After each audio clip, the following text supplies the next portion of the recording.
இவங்களெல்லாம் மீட் பண்ணி இன்னைக்கு ஆட்டுக்கால் எப்படி க்ளீன் பண்ணுறதுன்னு காமிக்க போகிறேன் நான்.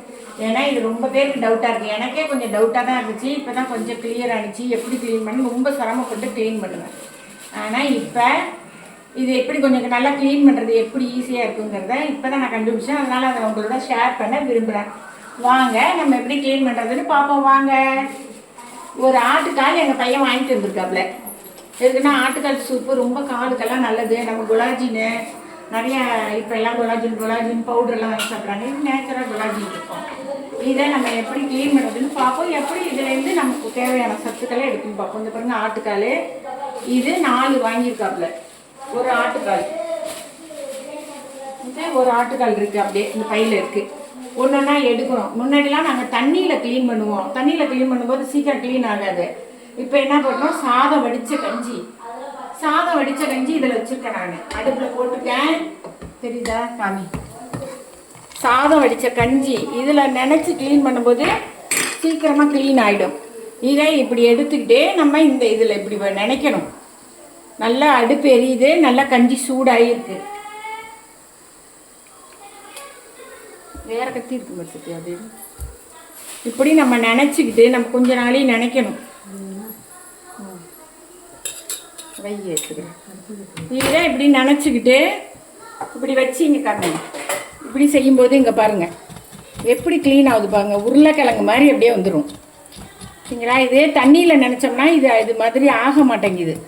நான் ரொம்ப நாளாக அந்த தப்பை தான் செஞ்சிட்டு இருந்தேன். இப்போ ஒருத்தர் கறிக்கடை பாய் சொன்னார், இந்த மாதிரி எடுங்க நல்லாயிருக்கும் அப்படின்னு. சீக்கிரம் ஆகிடும். ரொம்ப இது பெரிய ப்ராசஸாக இருக்கும். இப்போ சீக்கிரம் ஆகிடும்.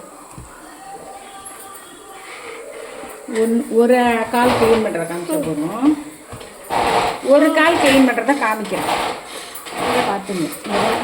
இந்த இது வந்துருச்சு பார்த்தீங்களா? அப்படியே நல்லா வந்துடும் ஈஸியாக. இது கத்தி கூட என்னோட சின்ன கத்தியாக இருக்குது. இன்னும் கொஞ்சம் நீங்கள் நல்லா கத்தியாக வச்சுக்கிட்டிங்கன்னா இன்னும் கொஞ்சம் க்ளீன் தான் பாருங்கள். வந்துருச்சு, ஈஸியாக வந்துருச்சு பாருங்கள். இப்படி தான் நம்ம க்ளீன் பண்ணணும். இப்படி க்ளீன் பண்ணிங்கன்னா க்ளீன் ஆகிடும் எல்லாமே. நான் ஒரு ஆட்டுக்கால் மட்டும் உங்களுக்கு காமிக்கிறேன். அது நல்லா பெரிய காலாக எடுத்தேன், அதுக்காக தான். பாருங்கள் எப்படி வந்துருச்சு பாருங்கள். இந்த கஞ்சியில் இப்போ ஒரு பாதி க்ளீன் ஆகிட்டு. க்ளீன் ஆன உடனே கொஞ்சம் கொஞ்சம் சின்ன முடி இருக்குது அப்படின்னு நம்ம ஃபீல் பண்ணோம்னா இருக்காது. இப்படி ஃபீல் பண்ணால் லைட்டாக மஞ்சள் தூள் தடவிட்டு அடுப்பை நிறுத்திக்கலாம். பாருங்க அப்படியே க்ளீன் ஆகிடும்.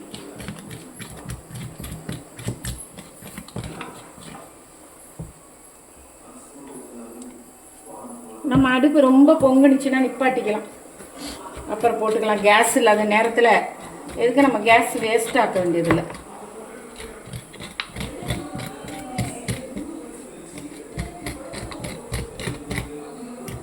எடுக்கிறியா? பாருங்க வந்துருச்சு பாருங்க.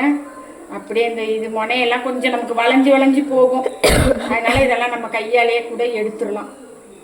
கையாலேயே ஒன்று இருக்கிறது கொஞ்சம் நமக்கு வாகு இல்லைன்னா கையால் எடுத்துடலாம். எடுத்துட்டோமா? இந்த பாருங்கள் இதெல்லாம் விழுந்துருச்சு, இதெல்லாம் வந்துருச்சு. கொஞ்சம் தான் இருக்குது. இதை கூட நம்ம வாட்டிக்கலாம். இங்கே பாருங்கள் ஓரளவு வந்துட்டு பாருங்கள்.